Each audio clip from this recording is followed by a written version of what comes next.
ನಿನ್ನೆ ನಾಗಮಂಗಲದಲ್ಲಿ ಆಗಿದ್ದೇನು ಅನ್ನೋದನ್ನ ನಾವು ನರೇಟ್ ಮಾಡ್ತಾ ಇದ್ವಿ ಹಾಗೂ ಸಾರ್ವಜನಿಕ ಆಸ್ತಿ ಪಾಸ್ತಿಗೆ ಯಾವ ಪ್ರಮಾಣದಲ್ಲಿ ಹಾನಿ ಆಗಿದೆ ಅನ್ನೋದನ್ನ ಹೇಳ್ತಾ ಇದ್ವಿ.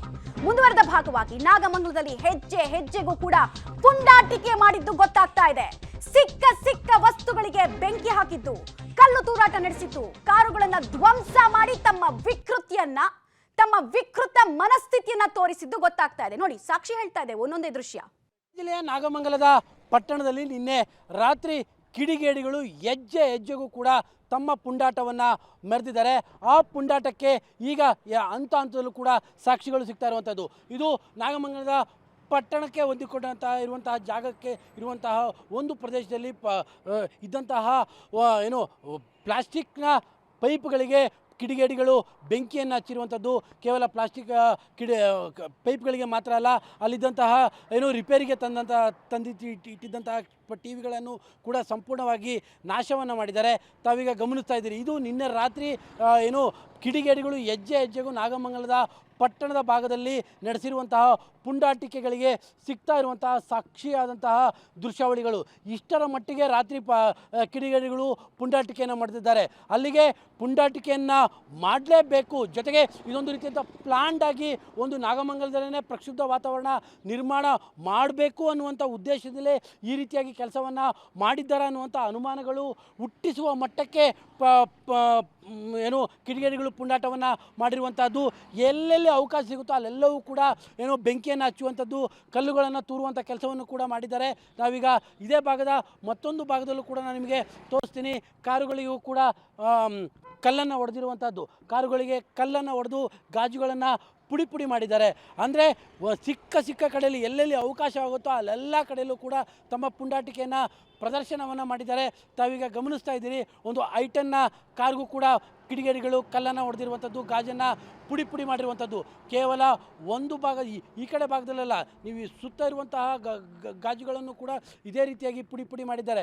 ಅಂದರೆ ಎಲ್ಲೆಲ್ಲಿ ಅವಕಾಶ ಸಿಗುತ್ತೋ ಅಲ್ಲೆಲ್ಲ ಕಡೆಯಲ್ಲೂ ಕೂಡ ಗಾಜುಗಳನ್ನು ಪುಡಿ ಕೆಲಸವನ್ನು ಕಿಡಿಗೇಡಿಗಳು ಮಾಡಿದ್ದಾರೆ.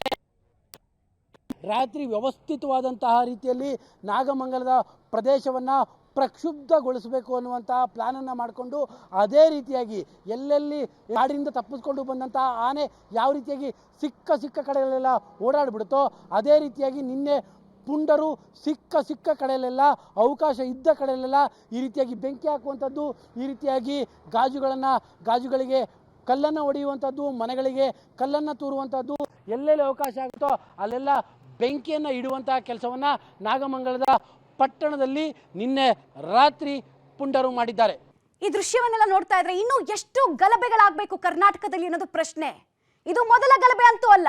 ಮಂಗಳೂರಿನಲ್ಲಾಯ್ತು, ಹುಬ್ಬಳ್ಳಿಯಲ್ಲಾಯ್ತು, ಡಿಜೆ ಹಳ್ಳಿ, ಕೆಜೆ ಹಳ್ಳಿಯಲ್ಲಾಯ್ತು.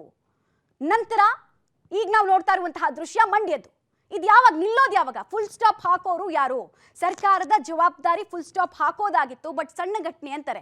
13 ಅಂಗಡಿಗೆ ಬೆಂಕಿ ಬಿದ್ದಿರೋದು ಸಣ್ಣ ಘಟನೆ, 10ಕ್ಕೂ ಹೆಚ್ಚು ವಾಹನಗಳಿಗೆ ಬೆಂಕಿ ಹಚ್ಚಿರೋದು ಸಣ್ಣ ಘಟನೆ, ಸಿಕ್ಕವ್ರು ಗಾಯಗೊಂಡಿರೋದು ಸಣ್ಣ ಘಟನೆ. ಇನ್ನು ದೊಡ್ಡ ಘಟನೆಯ ವ್ಯಾಖ್ಯಾನ ಏನು ಅಂತ ಹೇಳ್ಬಿಡ್ಲಿ, ನೆಕ್ಸ್ಟ್ ನಾವು ಅದನ್ನೇ ಹಾಕೊಳ್ತೀವಿ. ಇದು ಒಂದು ಸಣ್ಣ ಘಟನೆ, ಮಂಡ್ಯದಲ್ಲಿ ಆಗಿದೆ, ಹುಬ್ಬಳ್ಳಿಯಲ್ಲಿ ಆಗಿದೆ ಅಂತ ನಾವು ಹಾಕೊಂಡ್ಬಿಡ್ತೀವಿ. ನೀವು ಹೇಳ್ಬಿಡಿ ಅದನ್ನ. ಇದು ಯಾವ ರೀತಿ ಇನ್ಸೆನ್ಸಿಟಿವ್ ಆಗಿ ಕೆಲವು ಸ್ಟೇಟ್ಮೆಂಟ್ಗಳನ್ನು ಕೊಡ್ತಾರೆ ಜವಾಬ್ದಾರಿಯುತ ಹುದ್ದೆಯಲ್ಲಿದ್ದವರು, ಸ್ಥಾನದಲ್ಲಿದ್ದವರು ಅನ್ನೋದು ಪ್ರಶ್ನೆ. ಪೂರ್ವ ನಿಯೋಜಿತ ಕೃತ್ಯ ಅನ್ನೋದಕ್ಕೆ ಪೆಟ್ರೋಲ್ ಬಾಂಬ್ಗಳು ಸಾಕ್ಷಿ ನುಡಿತಾ ಇದೆ. CCTVಗಳನ್ನು ಆಫ್ ಮಾಡಿದ್ದು ಸಾಕ್ಷಿ ನುಡಿತಾ ಇದೆ. ಕಲ್ಲುಗಳನ್ನು ದೊಡ್ಡ ಪ್ರಮಾಣದಲ್ಲಿ ಸಂಗ್ರಹ ಮಾಡಿದ್ದು ಸಾಕ್ಷಿ ನುಡಿತಾ ಇದೆ. ಕಾನ್ಸ್ಪಿರಸಿ ಇಲ್ಲ, ಷಡ್ಯಂತ್ರ ಇಲ್ಲ, ಆ ಕ್ಷಣದ ಆವೇಶ ಅಂತ ಹೇಳ್ತಾರೆ. ಯಾರನ್ನ ರಕ್ಷಣೆ ಮಾಡೋದಕ್ಕೆ? ಮತ್ತೆ ಈ ರೀತಿ ಸ್ಟೇಟ್ಮೆಂಟ್ಗಳನ್ನ ಕೊಡೋದ್ರಿಂದಲೇ ಈ ದಾಳಿಕೋರರಿಗೆ ಏನನ್ಸುತ್ತೆ ಅಂದ್ರೆ ನಾವು ಏನು ಮಾಡಿದ್ರು ಕೂಡ ಬಚಾವ್ ಆಗ್ಬಿಡ್ತೀವಿ, ನಮ್ಮನ್ನು ರಕ್ಷಣೆ ಮಾಡೋದಕ್ಕಂತ ಕೆಲವರು ಇರ್ತಾರೆ.